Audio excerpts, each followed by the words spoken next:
మీరు ఏ కోరికతోనైనా చెయ్యవచ్చు. ఆయన పరబ్రహ్మస్వరూపుడై అనుగ్రహించేస్తాడు. ఎందుకంటే అలా యోగమునందు నిలబడగలిగిన ప్రజ్ఞాశాలి కనుక. శ్రీరామాయణంలో ఒక చమత్కారం ఉంది, దాని పేరే రామాయణము. రాముడితో మిగిలిన వ్యక్తులందరూ నడుస్తారు. అసలు రాముడు కనిపించని కాండ ఉండదు సుందరకాండ వినా. సుందరకాండలో రాముడు కనపడకపోయినా రామ కథ 1కి 10 మార్లు చెప్పబడుతుంది. అటువంటి రామచంద్రమూర్తి వలన ఉపకారము కాని ప్రత్యుపకారము కాని పొందని వాడు రామాయణమునందు లేడు. ఆయనకి ఉపకారం చేసిన వాళ్ళందరికీ ప్రత్యుపకారం చేశారు. ఒకవేళ ఉపకారం చేయకపోయినా ఉపకారం చేశారు. కానీ ఆయన ఉపకారాన్ని పొంది కూడా ప్రత్యుపకారం నేను చెయ్యలేను అని చెప్పింది ఎవరితో అంటే ఒక్క హనుమతోని చెప్పారు. రామాయణ పరిసమాప్తి సమయంలో హనుమని దగ్గరికి పిలిచి గట్టిగా కౌగిలించుకుని ఒక మాట అన్నారు. మదంగే జీర్ణతాం యాతు యత్పయోపకృతం కపేహి నరహ ప్రత్యుపకారాణం అపత్సాయ అతిపత్రతాం అన్నారు. హనుమా, నువ్వు చేసిన ఉపకారము నా శరీరమునందు జీర్ణమైపోవుగాక. ఎందుకని? నువ్వు నాకు చేసిన ఉపకారానికి నీకు ప్రత్యుపకారం చెయ్యడం ఇక సాధ్యం కాదు. నేను కష్టంలో ఉంటే నువ్వు నా భార్య యొక్క జాడ కనిపెట్టావు. ఇప్పుడు నీకు ప్రత్యుపకారం చేయాలంటే నీకు అటువంటి కష్టం కలగాలి. కోరచ్చా నేను? అందుకని నేను కోరను. నీకు అటువంటి ఆపద రాదు. కాబట్టి నీకు నేను ప్రత్యుపకారం చెయ్యలేను. నీవు చేసిన ఉపకారము నా శరీరమునందు జీర్ణమైపోవుగాక అని కౌగలించుకున్నారు. హనుమ ఒక్కరు తప్ప రామాయణం మొత్తం మీద ఈ స్థితిని పొందిన వారు వేరొకరు లేరు. అందుకే రామచంద్రమూర్తి అవతార పరిసమాప్తి సమయంలో ఆయనతో అందరూ వచ్చేస్తానని వెనక వెళ్ళిపోతున్నప్పుడు హనుమని కూడా అడిగారు. హనుమా, నువ్వు వస్తావా అని అడిగారు. రామచంద్ర ప్రభో, మీరొకటి, మీ కథ ఒకటి, మీ నామం ఒకటి కాదు.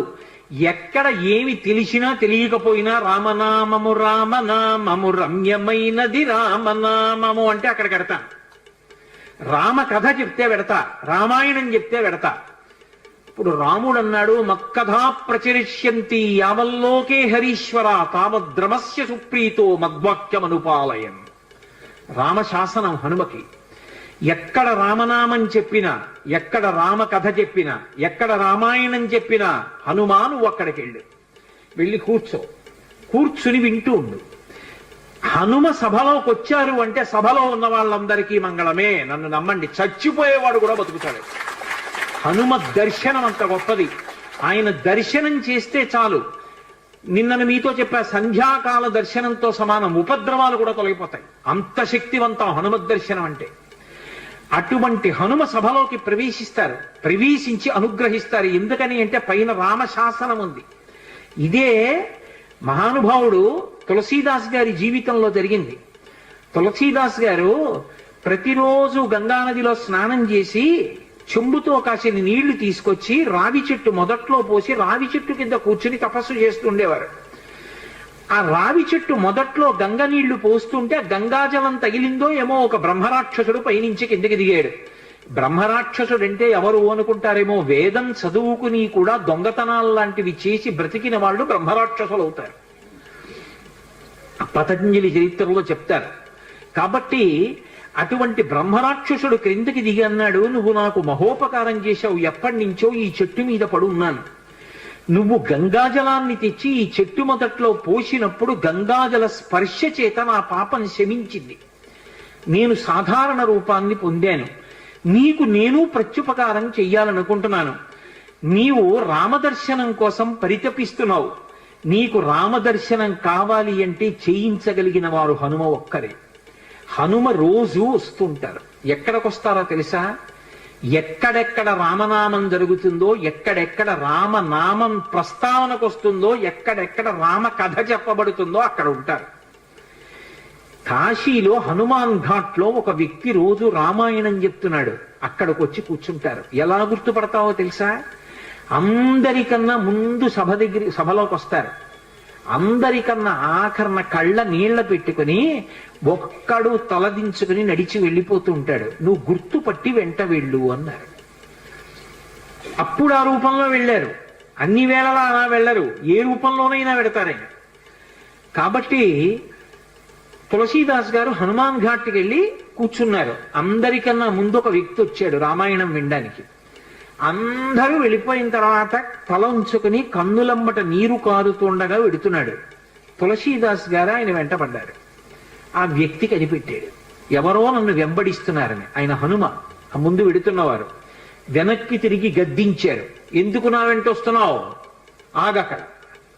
కాదు, నాకు రామదర్శనం కావాలి, నీ వల్లే జరగాలి. వెళ్ళి కాళ్ళ మీద పడ్డారు. కాళ్ళ మీద పడితే ఆయన ఒక స్థలాన్ని చెప్పారు, అక్కడ కూర్చుని నువ్వు జపం చెయ్యి, తపస్సు చెయ్యి, నీకు రామదర్శనం అవుతుందన్నారు. తులసీదాస్ గారు కూర్చుని తపస్సు చేస్తున్నారు. తపస్సు చేస్తుంటే రామలక్ష్మణులు ఇద్దరూ రాజకుమారుల రూపంలో గుర్రాల మీద వచ్చారు. వచ్చి గుర్రాలు దిగి అరుగు మీద సేద తీరారు. ఎవరో రాజకుమారులని తులసీదాస్ గారు ఊరుకున్నారు. వాళ్ళిద్దరూ గుర్రం ఎక్కి వెళ్ళిపోయారు. హనుమ వచ్చారు, రామలక్ష్మణులు వచ్చారు, గుర్తుపట్టావా అన్నారు. ఎప్పుడు వచ్చారు అన్నారు. అయ్యో, ఇద్దరు రాజకుమారుల వేషంలో వచ్చారయా, నువ్వు గుర్తుపట్టలేదు, వెళ్ళిపోయారన్నారు. ఎంతో బాధపడ్డారు. మళ్ళీ సాధన చెయ్యి అన్నారు. మళ్ళీ సాధన మొదలుపెట్టారు. మళ్ళీ సాధన మొదలు పెడితే కొన్నాళ్ళు అయిపోయిన తర్వాత చిన్న పిల్లవాడి రూపంలో రాముడు వచ్చాడు. గంధం తీస్తున్నారు తులసీదాస్ గారు రామచంద్రమూర్తికి అనులేపనం చేయడానికి. చిన్న పిల్లవాడి రూపంలో వచ్చి తాతా తాతా నాకు గంధం ఇస్తావా అని అడిగాడు. ఇది రాముడి కోసం రా, పో అన్నారు తులసీదాస్ గారు. మళ్ళీ పొమ్మంటున్నాడు రా రాముడు వస్తే అని హనుమ వెంటనే పంజరంలో చిలక రూపంలో వచ్చి పాట పాడాడు. రాముడు బాలుడి రూపంలో వచ్చి తులసీదాస్ గారిని గంధం అడుగుతున్నాడు, గుర్తించలేని తులసీదాసు వెళ్ళిపోమ్మంటున్నాడు అని. అది విన్నటువంటి తులసీదాస్ గారు వెంటనే పిల్లవాడి కాళ్ళు పట్టుకుని పిల్లవాడి కాళ్ళ మీద పడ్డారు. పడగానే రామచంద్రమూర్తిగా దర్శనమిచ్చారు. దర్శనమిచ్చి, తులసీదాస్, నా పేరు మీద నువ్వు రామాయణాన్ని, దక్షిణ దేశంలో వాల్మీకి రామాయణం, దక్షిణ దేశం ఎక్కడైనా వాల్మీకి రామాయణం, కానీ నువ్వు ఇప్పుడు రామచరితమానస్ అన్న పేరు మీద రామాయణాన్ని రచించు.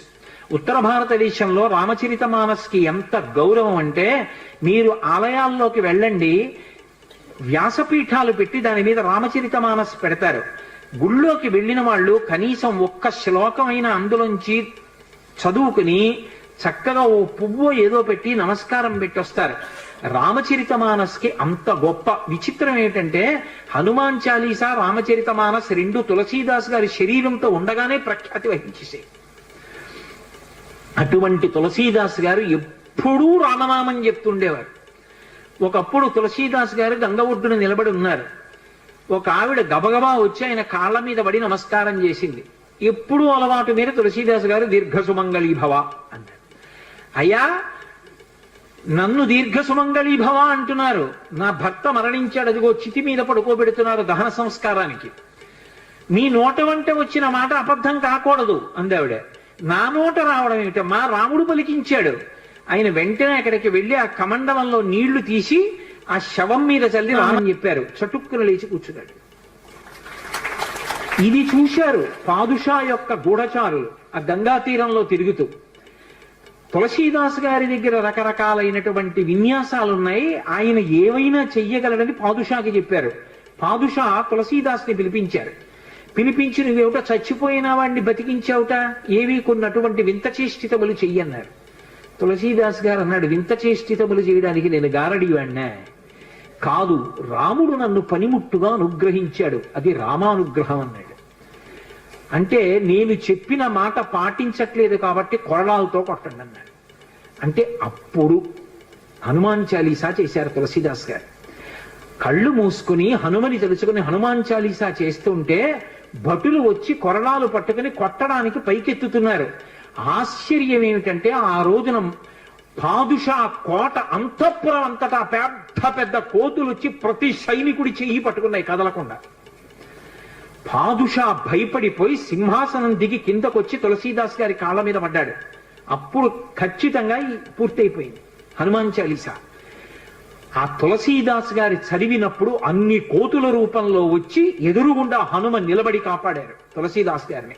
అందుకే అప్పటికీ ఇప్పటికీ ఎప్పటికీ కూడా హనుమాన్ చాలీసాకి అంత శక్తి.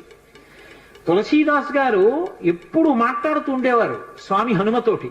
రామాయణ రచన చేసేటప్పుడు, రామచరితమానస్ రాసేటప్పుడు ఏ ఘట్టం దగ్గరికి వచ్చేటప్పుడు ఆయా ఘట్టం దగ్గర మళ్ళీ హనుమకి చదివి వినిపిస్తూ ఉండేవారు. హనుమ అంతా చదివి సరేనంటుండేవారు. అబ్బో ఎన్ని చమత్కారాలు, వాళ్ళిద్దరి మధ్యలో ఎన్ని విశేషాలు జరిగాయో తులసీదాస్ గారికి హనుమకి. అంతటి గొప్ప అనుబంధం. అందుకే హనుమ గురించి తులసీదాస్ గారు ఏవి చెప్పారో అవన్నీ కూడా అద్భుతమైనటువంటి విషయాలు. రామచరితమానస్ అంత గొప్ప గ్రంథం.